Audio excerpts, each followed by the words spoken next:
Hello, in front of me I've got Motorola Moto G41. In this video I'll show you how to manage Google Pay app. In the beginning enter Google Pay, and as you can see this is the homepage of this app. From here you can add payment method or add different types of cards.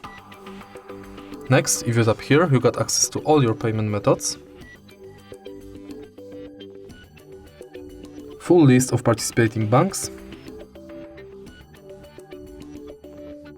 and your full activity.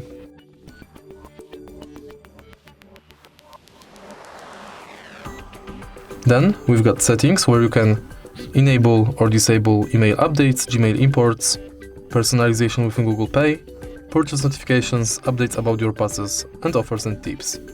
Then we can manage our power button access for show cards and passes. And the last thing is that you can edit your account info.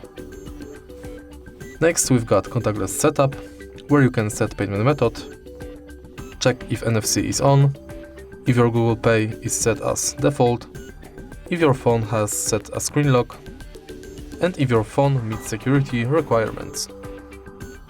Last things are help and support, send feedback, and access to your Google account. And that's it. If you find this video helpful, please leave a like, comment and subscribe.